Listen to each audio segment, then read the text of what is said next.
Look, I'm all rugged up. Well, if you're in America, good luck. You're over there sweating, fires and floods and everything else. Well, we have our share of them over here too in Australia. Remember, 2019 was a bad year for fires. We had 18 months of non-stop bushfires from 2019 to 2020. Yeah. Anyway, they burnt from middle of Queensland all the way right down through New South Wales, destroyed thousands of homes, animals, a billion native animals. I'm not going to even attest to that myself. Since then, I've driven around where places I used to see a mob of kangaroos. For years, there was a mob of kangaroos. Now there's none. Anyway, I just sort of pop in and say good day and see who's going to pop on as well and see who comes in there on the chat. Anyway, what is happening in the hominoid world? Hello to the boys in America. Blank. Oh, Jack and the gang. That's it. Love your show. I passed a comment. I said, who is a young Arnold Schwarzenegger? And they said, reply back to say, don't you remember? You only talking to him 2 days ago. It was a compliment, guys. It was a compliment. You know, he's sitting there with his chest and no shirt on, and you know. But I mean, looks nothing like Arnold. But it's just a compliment. Anyway, Sicko, how's it going, mate? Good, Sicko. Psycho, Sicko. I don't know. Where are you, Psycho? Sicko. Anyway, where are you at? Anyway, um, yeah. So that's the guys out of my video shorts. Oh, I'll be out your way very shortly. Yes, I got all my vehicles out that way.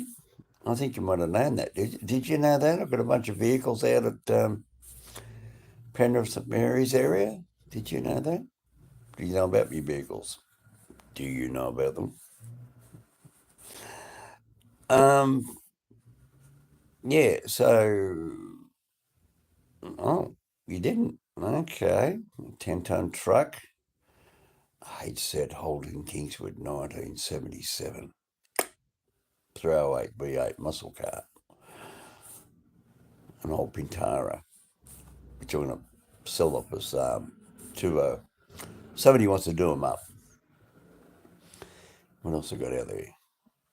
2 trailers here. One I've got to empty. One I've got to and I've got to sell it. And a 93 EV Ford. I'm going to be selling that very soon. Yes, the mighty Ford. Everybody's saying me, Mr. Dog, drive around in. And about Rapes Creek, apparently there was another station behind Rapes Creek. Oh, nice. Okay. Do you? Okay. You want to buy one? You want one? Are you into doing cars up? I'm talking to Psycho. Sicko. I don't know. There was the end of the railway line was Ropes Creek, which is now called Ropes Crossing to other people that don't know. And the next station down to that was where the roundabout is opposite Coles, which was called, started with a C. I can't think of it. And then it come down straight around the corner, turn right, and then it was Dunebit Railway Station. Cochrane, yes, that's it. Let's see. I knew it started with C. Yeah, Cochrane. There we go. I'm gonna pin you up there on that one. There you go. Um, yeah, Cochrane was. I think he was an engineer. Anyway, we've got 9 other people coming in. Oh, g'day, good morning, good afternoon, good night, good evening, whatever it is in your time of the world. It's 2:35 p.m. in the afternoon here in a lovely cold winter's Monday in southern Sydney. No wind today. We had a 75 mile an hour, 100 km/h winds here on, what was it, Saturday? Friday? Saturday? Yeah, Friday. I'm shocking. If you knew about it, yes, I knew about Cochrane, yes. Um, Seko, how old are you? Just curious. Anyway, and do you like doing up cars or do you just like looking at them? That's a question. Oh, right, okay. So you haven't got the money to go out and build it, repair it or whatever. Okay, all right, but you love the old cars, all right.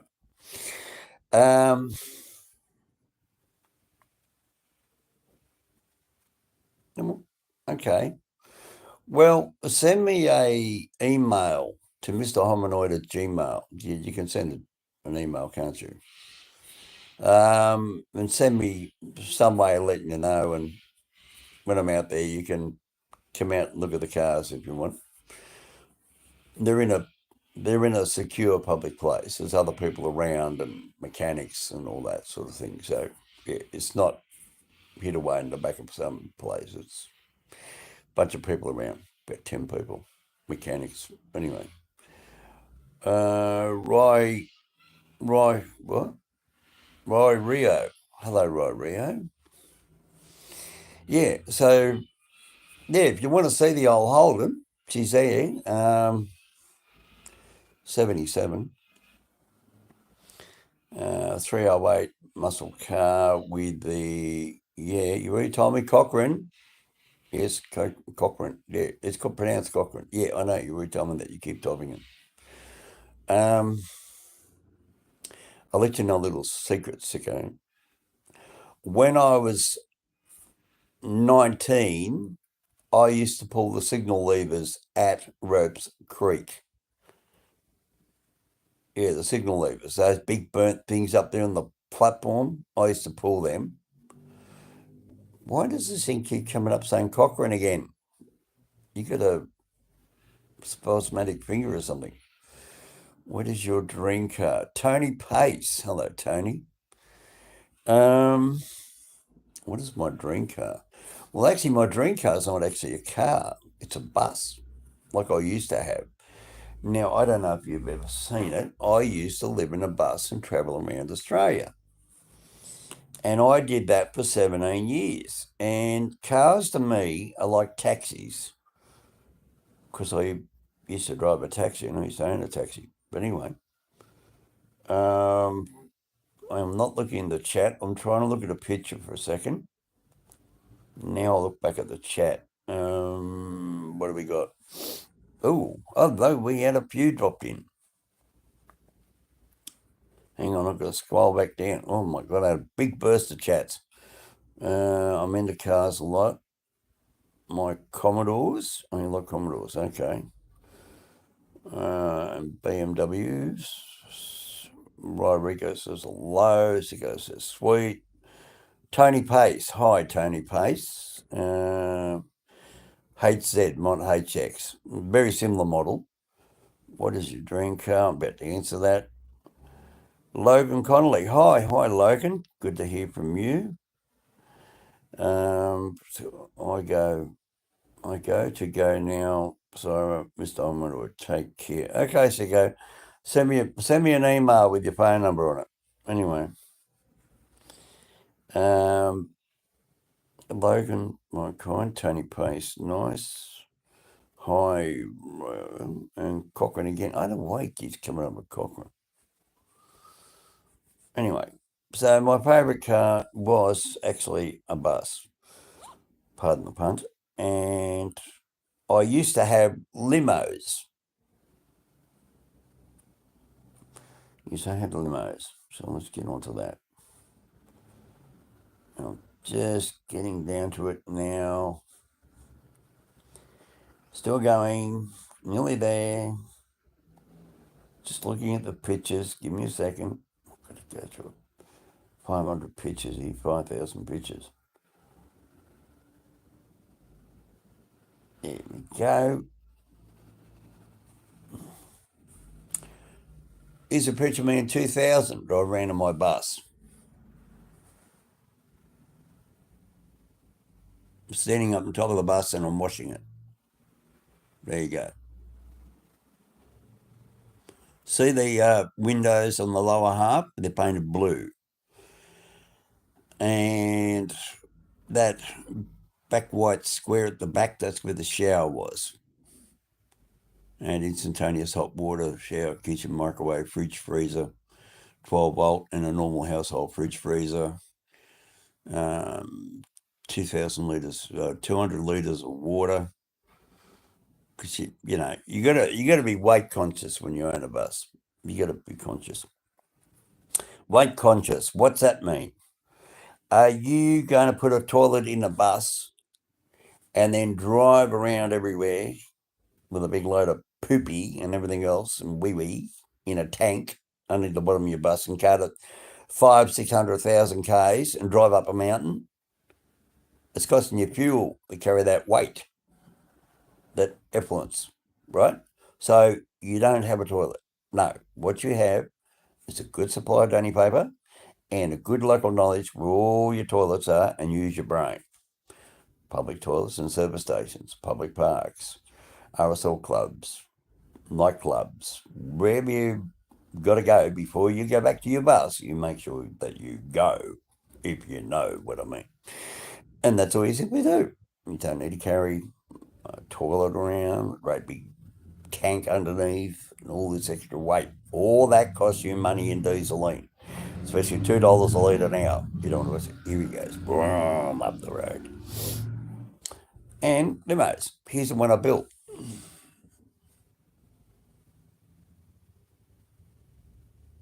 That's me. And the little dots behind the back of my head are the lights up the Sydney Harbour Bridge. And yes, it was a taxi. I made a wheelchair cab out of it and I made a lot of money. So that's where I made my money. I did that for 20 years. So, what else we got? We got two people. We've got one thumbs up. How about a few more thumbs up? Tony Perry, nice. Hi, cool. Cochrane, no, all right. No more chats. All right, nobody's talking. That's fine.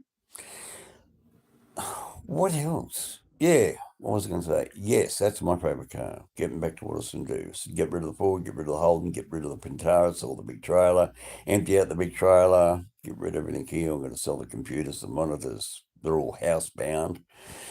And the new car I bought there the other week from Queensland. If you might have seen, I had a video up there. I was in Queensland. I bought the 2 cameras for it last night. I got the what do you call it? Man, I'm getting blank. I'm getting old. Dash cams. I've got a good dash cam for the front. And I said to the guy, I said, how can I look out the back window so you come up behind me? Well, and I said, I got this blue sticky shit all over the inside back window on the tailgate because it's a wagon with a hatch. And I thought, bugger it, I'll just buy another dash cam and I put it down the back, cheap one, $89. And I'm going to mount that on the back window so it can constantly film who comes up behind me. So if some dickhead's doing something stupid, you're going to go, hello. Tony Pace, yes. Where's Tony Pace? Where are you from? Where's Tony from? I'll look him up later. Actually, let's have a look. Don't know.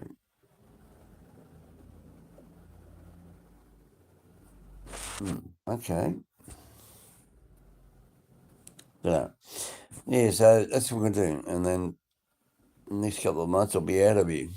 Be out of here by next summer. I'm going to go to the back up Byron Bay and go travelling around. And I've got my whole great big set of cameras I'm going to be put on my motorhome. Yes, I've got a new bus lined up to go buy another bus. I've finally found one. The type I want, the easy mechanics to repair it. And Sicko, you're back again. Somebody's.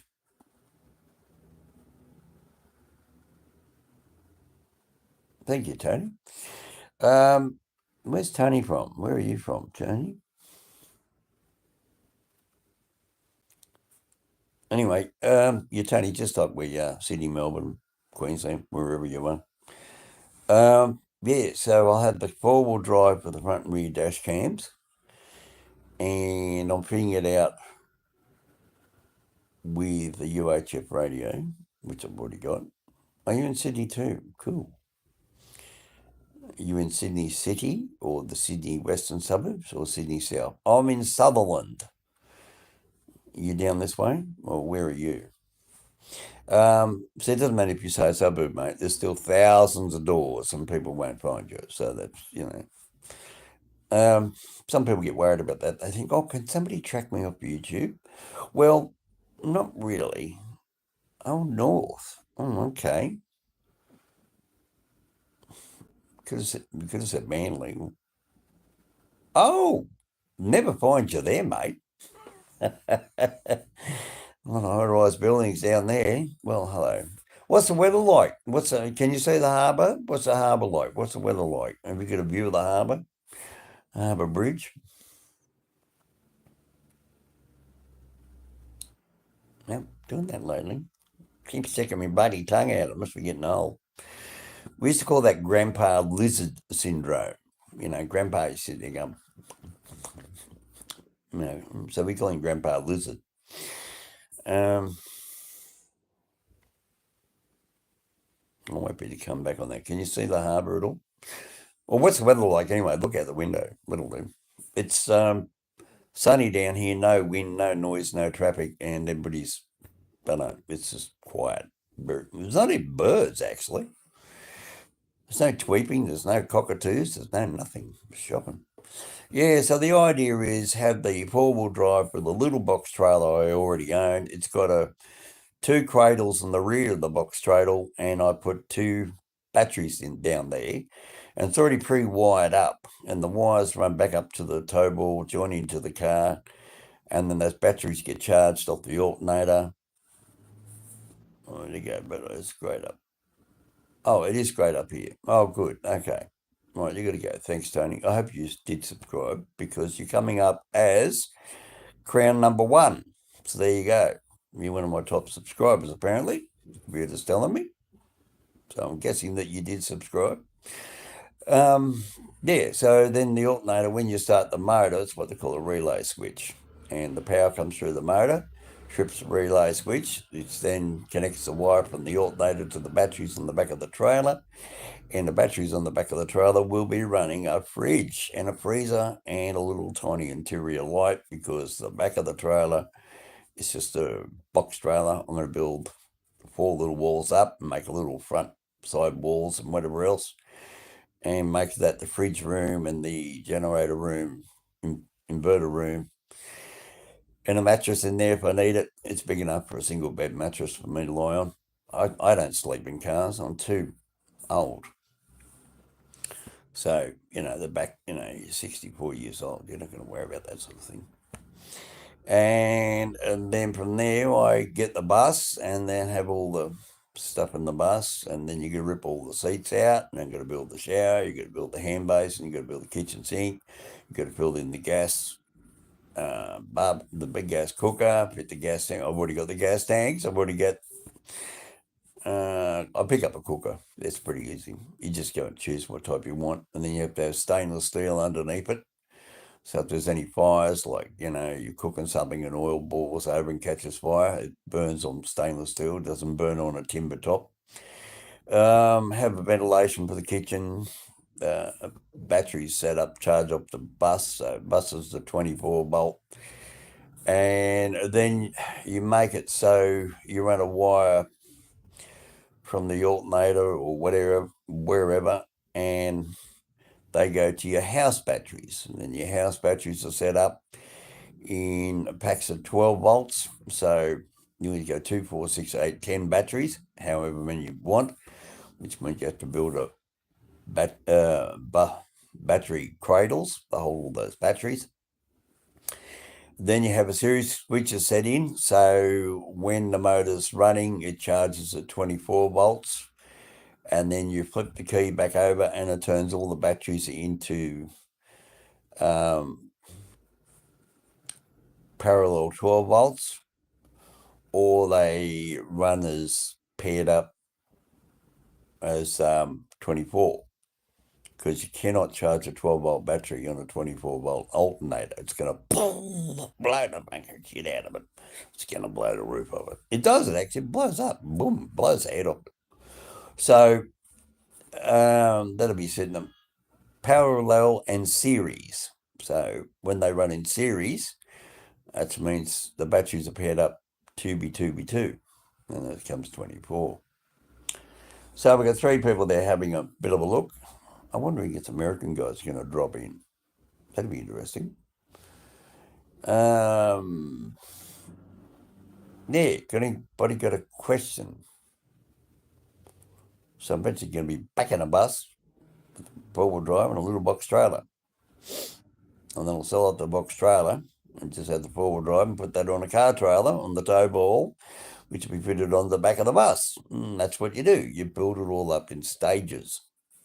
So when you go from a house to a car to a trailer to a mobile home, which I had, which I just showed a picture a little while ago. See if I still got it on the thing here. See if it still comes up. I'm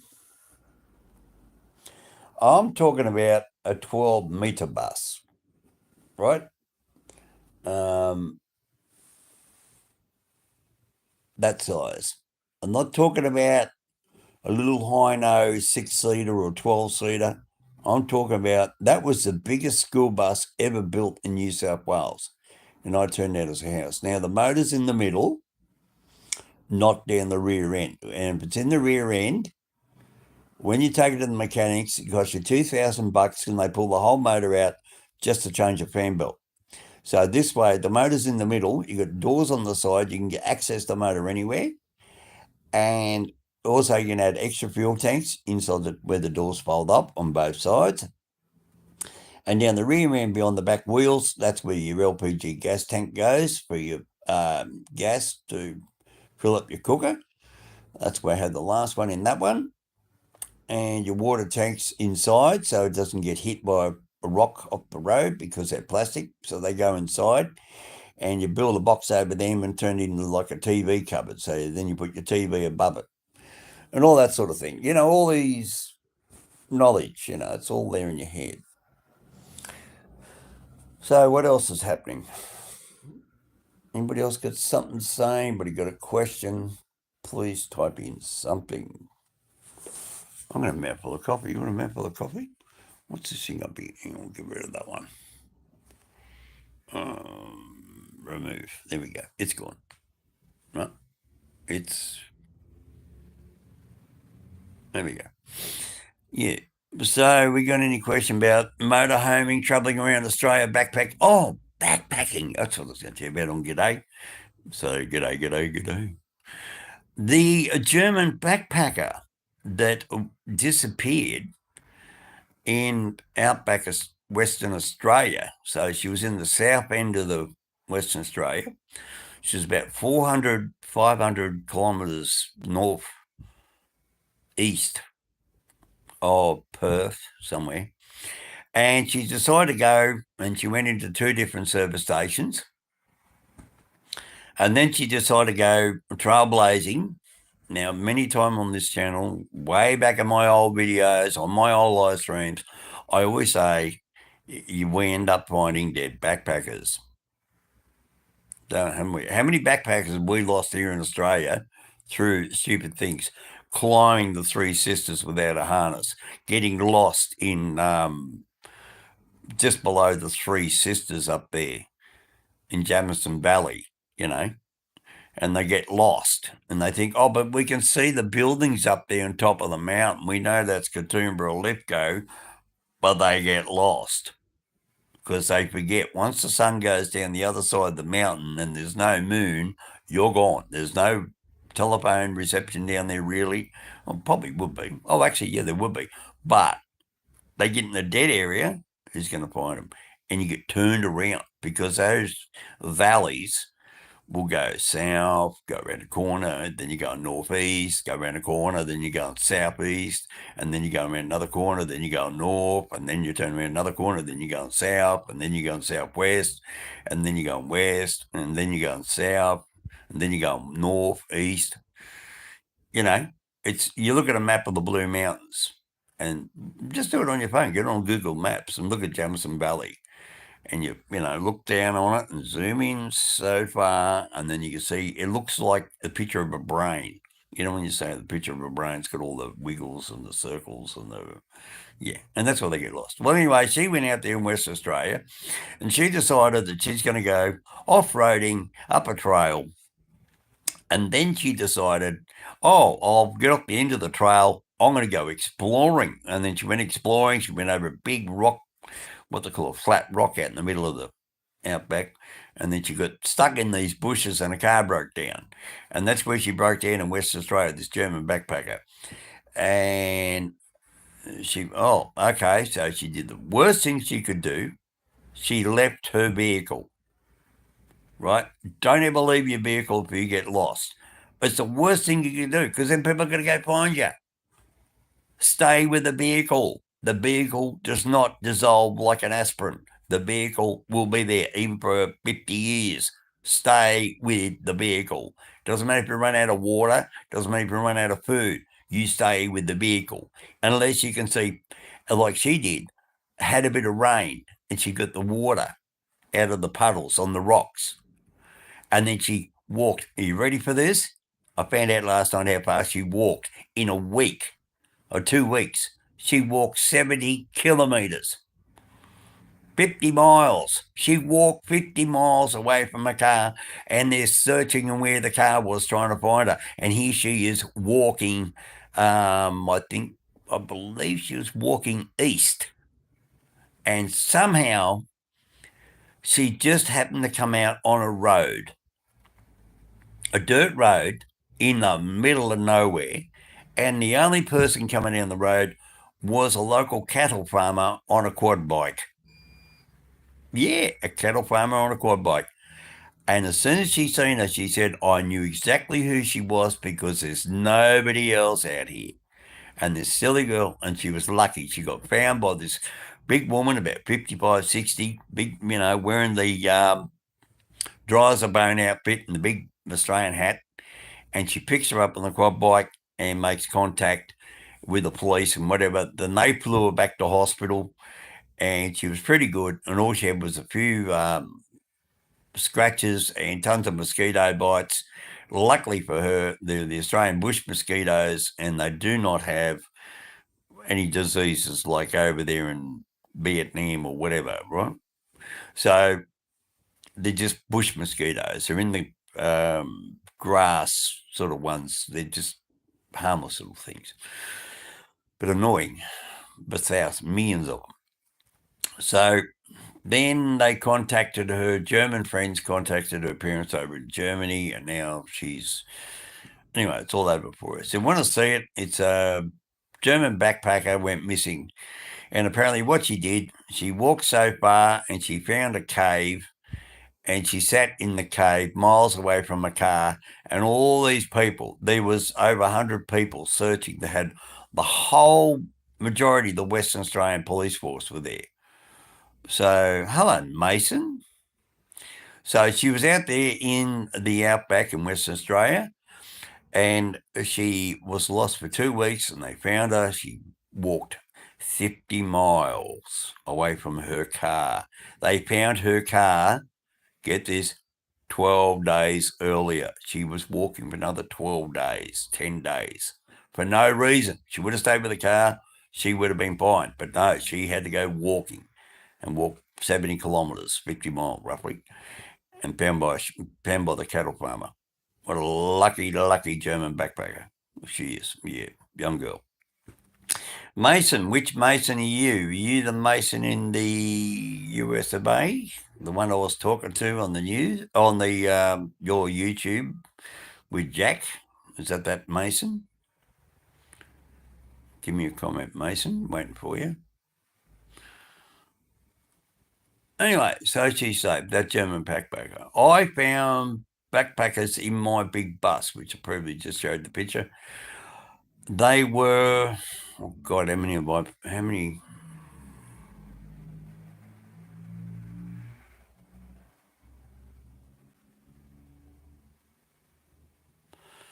Yeah, Mason, which Mason?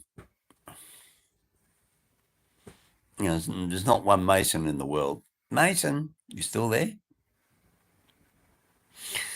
What's another story? True story. I was driving my big 10-ton bus and I was coming back down from Cairns in North Queensland. If you don't know where that is, well, you look at a picture of Australia and you look at the point, the tip on the right-hand side, come down a couple of hundred Ks, and there's Cairns. It's on the Great Barrier Reef. You can dive with dolphins, the Great Barrier Reef. You can look at all that sort of stuff. Great hotels. There's airplane rides, helicopter rides. There's snorkeling, scuba diving, all sorts of stuff up there. Good food, restaurants, seafood. But the funny thing is, when the tide goes out of Cairns, you think you see white sand, right? When you sit on the um, sandstone wall, overlooks the esplanade, you think you can see white sand like you do at Bondi. No, it's mud. Yes, mud. Because it's volcanic. It's Cairns, it's far north Queensland. It's all that soil runs down and comes down the rivers and goes flat in the areas like the harbours, let's call it the harbour before it goes out to sea. And you've got this mud flat, and they're constantly having to pump the mud out so these tour boats can come in and out because technically Kansas is going to fill up there with mud, and that's how the land gets bigger and then the land goes forward and pushes back the ocean. So I was up there and I was driving back down from Cairns and I come down the road and I see this car on the side of the road and it had 2WL sticker on the back. And I thought, oh, okay, now if you're an Australian, you know what I'm talking about. 2WL was a Wollongong radio station, which is south of me here in Sydney. New South Wales radio stations are called 2 and then the letters, because 2000 is the Sydney postcode, 2 for radio stations. And then Queensland was 7. I think Queensland's 7. Victoria's 3. West Australia is 7, 5. Something. Oh, anyway, you can look it up yourself. Anyway, I just seen 2WL. I said, oh, that's a Wollongong car. What's it doing way up here? It's 3,000 Ks away from home. So I looked as I go past I slowed right down and went past. There's two guys and they're lying down, passed out, unconscious or whatever. So I just pulled up.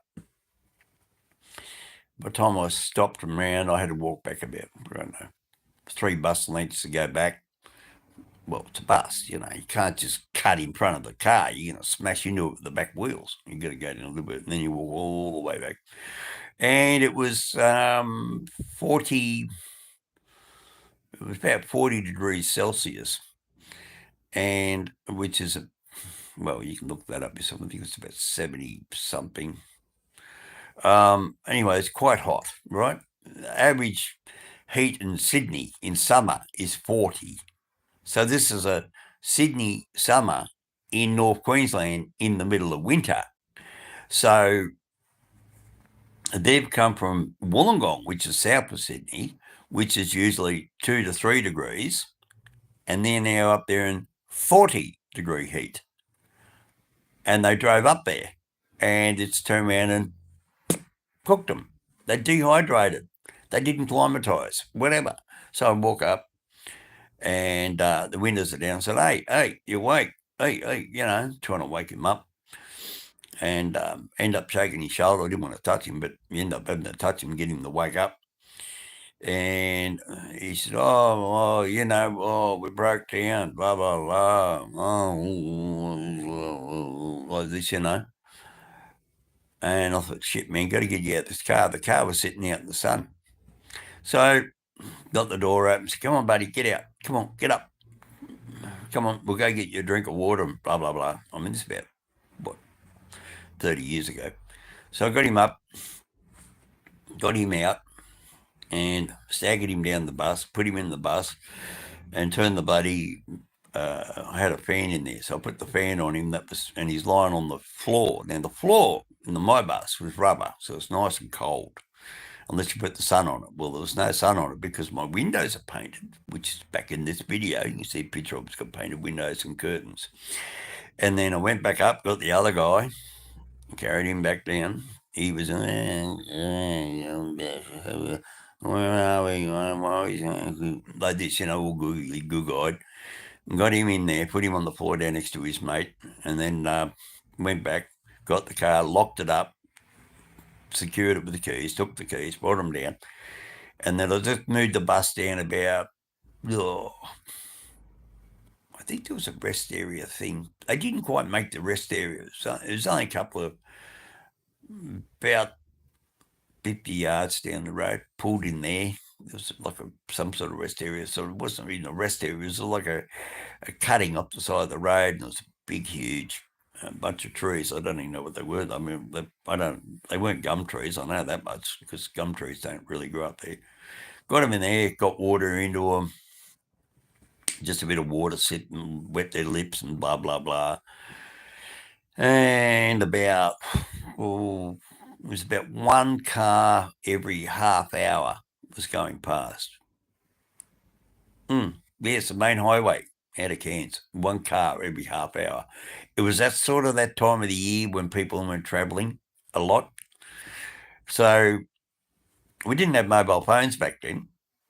I had no idea where the hospital was. I didn't have a clue, but I knew my first aid. So I just started getting water into him. One come up, he sat up on the dining room table at the chair. Next one, he woke up, that he got talking, and then got him a bit of a food into him, all the rest. And it's a happy story. There's a good bit at the end of the story of this. At the end of the story, there's a good bit. So I ended up staying with me. I stayed together with me for about a day and a half after all that. So it was about a total of a day and a half. And then the following morning, so they slept one night, slept 2 nights, left in the morning, headed back towards Sydney. So I sat there and I got them fed, feed them, and their cereal, Weet-Bix, bacon and eggs on toast or whatever they wanted, and steak and sausages and eggs and veggies and all that, pumped something into them overnight. Made them sit down in the cool. I just camped on the side of the road. I wasn't in a hurry. I'm already home. I'm in a mobile home. I mean, I'm already home. I mean, where am I going? I'm already home. But they weren't home. So all that happens. Anyway, they give me their mum and dad's phone number. They write it in my book thing I had at the time. I gave him mine, and he wrote it. I made sure he wrote it on his map, because you're not going to throw away your map, are you? Because when you get home, everybody can say, "Where did you go?" And he's going to pull out his map. So I wrote me phone number on the map of a phone number in Sydney I had. So a friend of mine's house. So I gave him that, and I said, "Well, I don't have a phone. I'm in a bus,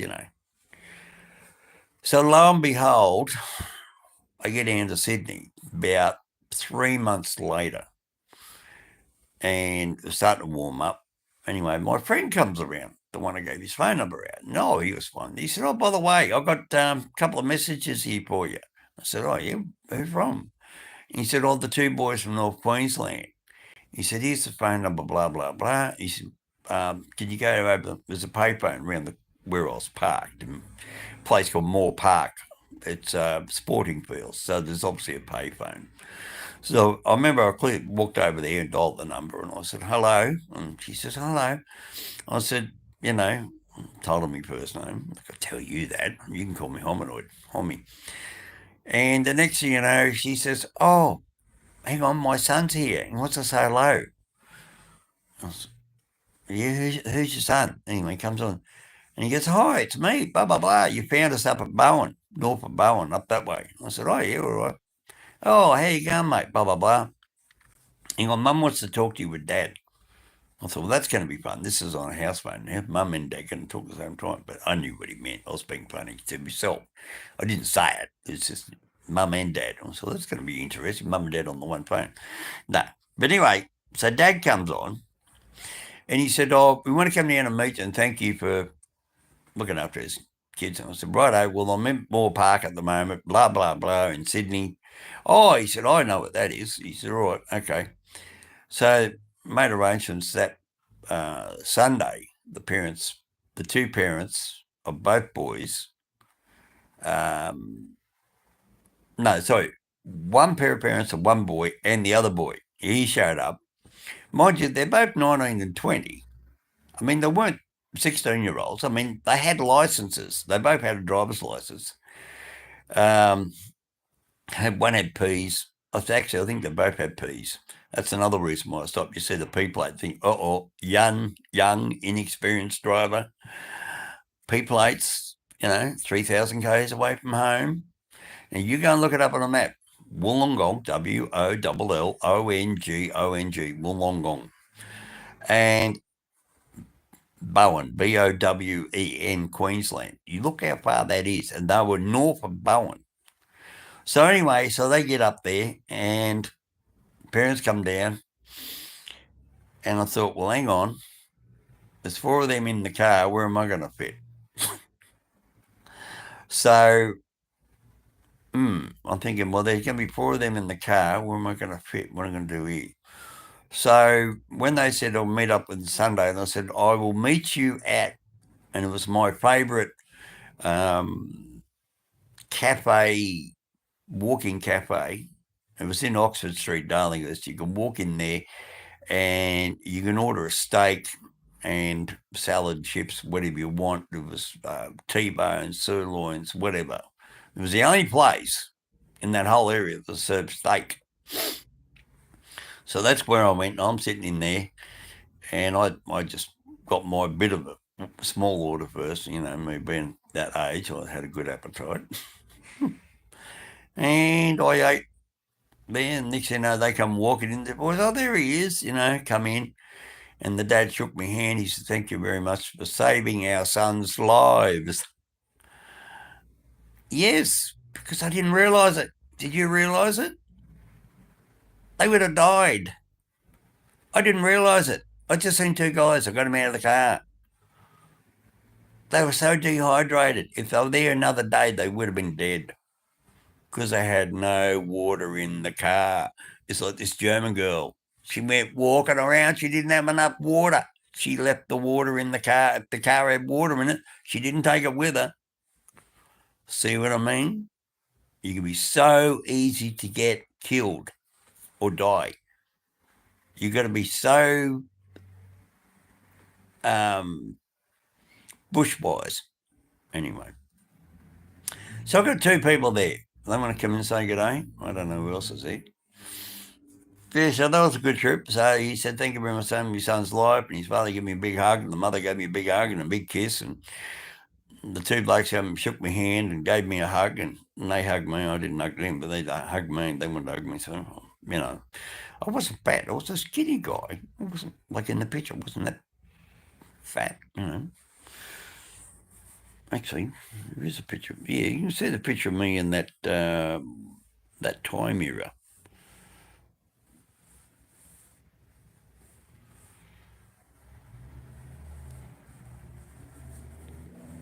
Oh, where is it? Whoop. Dropped it, thrown away. See, I wasn't fat. I was 30 years old. So, I wasn't huge, but I wasn't a skinny little dweeb. Oh, look at that. I just realised. Look at it. Oh, that's a jumper with a picture on it. Oh, look, the same as what I got here. Isn't that funny? Coincidental. Look. I just realised that. What's that picture of? That was a picture of, we didn't have a clue. Isn't it marvellous how many clothes you buy in your lifetime, all that clothing, and you don't know where it goes? I'm sort of, it's a picture of me wearing it, but I don't remember what it was. Anyway, somebody going to come in there and give us a comment. Somebody wants to say hello. Okay. Well, to the guys in America, what's that his name was again? I love saying that line. You meet somebody and you go out on a blind date, right? Or you go out on a date with somebody. You say, "Oh, what's your name again?" And they look at you and go, "Oh, that's an old joke I used to play on people all the time." Went down and I said that to my father one day. I said, "Oh, yeah, blah, blah, blah. What's your name again?" And Dad just looked at me and went, "It's just a bit of fun. You really know their name. You're just doing it to get a look, you know. You got to have fun in this world, people. Don't we? We're all got to have fun. You got to have some bit of fun in your life. Doesn't matter if it's fun making a cake or fixing a car. Got to do something that you're happy. Look at me. I was happy. I travelled around the bus for 17 years. Best time of my life. And I did it before I got to this age. I didn't wait until I retired at 65. And then the doctors are saying, "Oh, you know, you got diabetes, like I got now, which I had for 2 months. Oh, you know, had a heart attack, which I had 2 months ago, the day in hospital, which is back down there on Channel, and still got the burping problem, which is why I went to hospital. And while I'm waiting in the hospital to find out why I'm going burp, burp, burp, I have a heart attack. And then after that, they done the blood testing, walked back in. Oh, by the way, you've also got diabetes. I mean, I had a great day. I mean, that was a great day of my life. I walked in there to get my burping diagnosed, and I have a heart attack, and then I get told I got diabetes. Wasn't that a lovely day? You know what I did? I said, "All right, see you later. I'm going home." I didn't get stressed. I didn't worry about it. I thought to myself, I've done everything I wanted to do in life so far. I've travelled around Australia. I've lived in a mobile home. I've met TV celebrities. I even used to drive home the New South Wales Governor General, Sir Roden Cutler. I used to take him home. I've met Whoopi Goldberg. I've met TV stars. Rod Stewart. I met him when I was 15. Rod Stewart. Yes. Because he come out to Freeman's Reach, to a horse farm when he's out there way back in 1976 when he travelled around Australia. Well, he stayed at my mate's house and I went out to see my mate. My mate said, "Yeah, come in here, I want you to meet somebody." "Oh, it's Rod Stewart." And I didn't know who Rod Stewart was. I didn't listen to rock and roll. I was working on a dairy farm. I kept working all the time. I never even listened to a radio. I was out in the paddock chasing cows. I went, "Oh, hi, I'm Rod Stewart. I'm a big, tall, lanky, pommy guy." And I went, "Oh, yeah, that's nice. Yeah, nice to meet you." Yeah, anyway, listen, can we go fix that, whatever we're going to fix? And Rod Stewart's sort of like, as if to say, "I'm a celebrity. Don't you want to talk to me?" I'm going, "I'm a kid, mate. I'm going to go play on the motorbike." Anyway, so, yeah, I met Rod Stewart, Freeman's Reach. Freeman's Reach, 1976, 75, something like that when he was out here in Australia. Who else? Goldberg, Poison, Midnight Oil, In Excess. Peter Garrett, took him home 2 or 3 times. I know exactly where Peter Garrett lives. Yes, but I'm not allowed to tell you. You know, Midnight Oil? You all heard of Peter Garrett, haven't you? Surely somebody's heard of Peter Garrett. Oh, let's have a look. What have I got on Peter Garrett? Let's have a injury. I'm waiting for somebody. I'm doing something, trying to do something until somebody comes in and asks me a question. So please ask me a question. Here we go. I'm just touching that button. You like my head?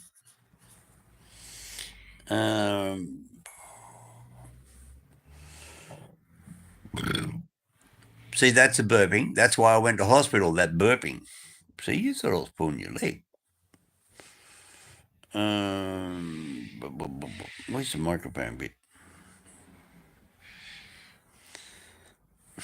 This is us. Peter Garrett, Midnight Oil. Um,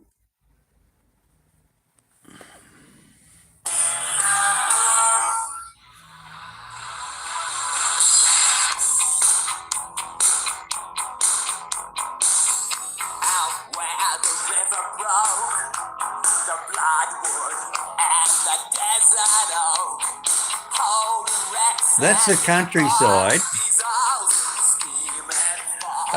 like where that girl was, but that's actually a farm, and they've mowed the land around it. Let's just see if we can find something on there. Where is he?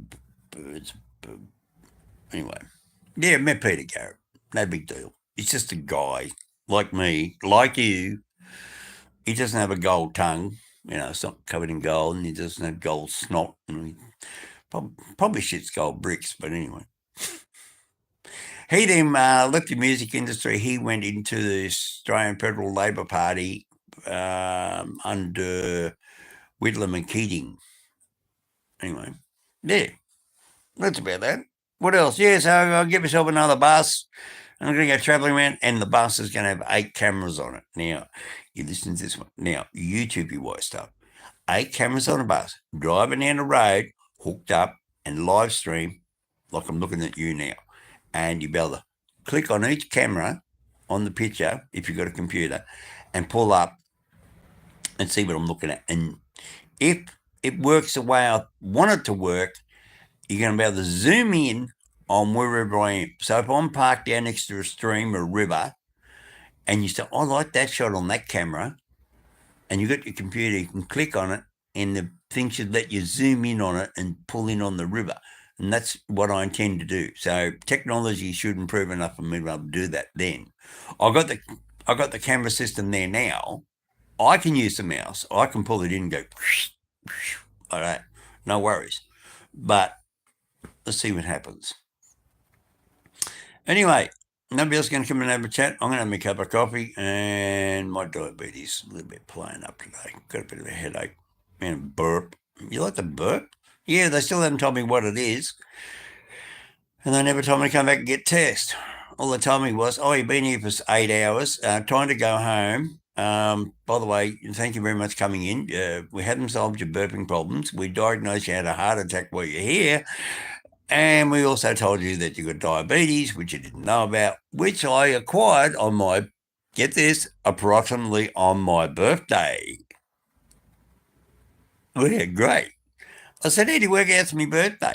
Well, it said, you're in here in November. We done a complete blood test before you had your right knee replaced and all that surgery. So that was November 23rd, December, and then January, February, March. And when I went in there in April, they said you got diabetes. And apparently they read the cells or the blood work and they compare it to the other one, and they can work out when your body's not producing the what's the word for diabetes? The like the sugar for your body, and they can work out where it actually went. And they said roughly it was on your birthday. Now, how would your body know it's your birthday? Isn't it funny how mankind invented the calendar, 365 days in a year, but your body doesn't know that. It's a living organism.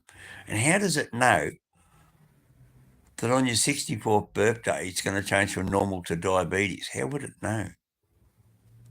Isn't that strange? Coincidental. Get diabetes on your birthday. Anyway, it doesn't matter. So we've still got plenty of money to spend out there, buying motorhomes and cameras, and getting rid of stuff, selling stuff, doing stuff. So yeah. Anyway, till next time, G'day from Hominoid. Good to see you. So if you like camping and travelling in Australia. Oh, by the way, to the American guys, send me an email with your name and your email address so I can get back to you, or whatever you use to communicate. I have Telegram. Everybody, Mr. Hominoid has Telegram. Mr. Hominoid. And I'm on Facebook, M Hominoid. Yes, or Mr. Hominoid, and under Messenger, it's M Hominoid. So by all means, send me a message that way. Or mrhominoid@gmail.com. Very simple. So American guys that were watching that live stream, the guy running with no shirt on and they're dancing and all that. There's a little video down there on my channel in the shorts. You can see them doing it. So, and one of those guys was called Mason. Anyway, guys, thanks for watching. Thank you. God bless. Look after any mental distress. If you got bad thoughts in your mind, you can always call Lifeline. You can call police. You can talk to somebody. You can talk to a priest. You can talk to anybody you want. Always talk to somebody. And if you're really desperate, you can even talk to silly old me. But I'm here. If you want to talk to me, M Hominoid on Facebook Messenger, or Mr. Hominoid, then M Hominoid on Messenger, or Mr. Hominoid on Telegram, and you can ring and talk and video chat on Telegram, right? I got it open. If you want to call, anybody can call me. All right, so there you go. Well, I've got two people. You want to say hello, or so I'm going to close down the segment. Come in there and say hello, that new person. I've got 2 thumbs up. Thank you very much. Man, I need to have a shave. Isn't it funny how you get the blacky beard and the grey beard? Now it looks grey. Just a bit of fun. I love getting old. Not really. I'm still 21. Are you 21? All right, love you all from Hominoid. Don't forget, you've got a Lifeline. You can call them for any problems. And there's heaps of other societies around to help you too if you ever feel depressed. Whatever, suicidal or anything stupid, or you feel like you can go and shoot the cops. Like that guy did at Penrith. There's a guy at Penrith. He decided to walk up the police station in Penrith, and he started opening fire into the police station. One copper got wounded, I think. Anyway, the rest of the cops walked out and shot him dead. So that's why I committed suicide, isn't it?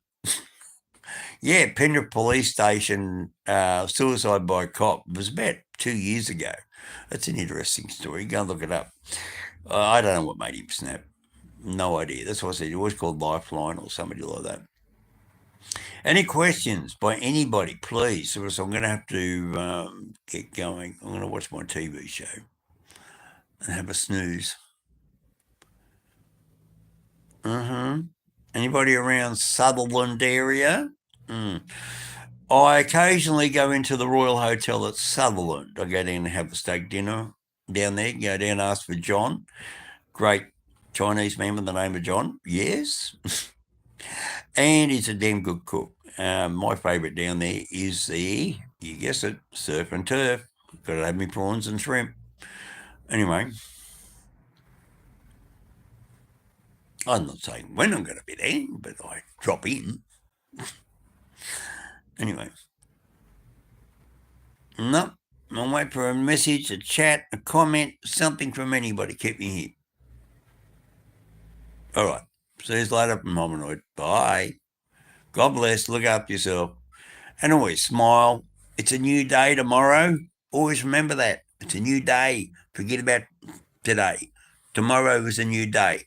You don't live in the past. You make a new day every day. You start again and you go out and have some fun. You enjoy your life. You can get one life, one body. You enjoy it and be happy. See you later.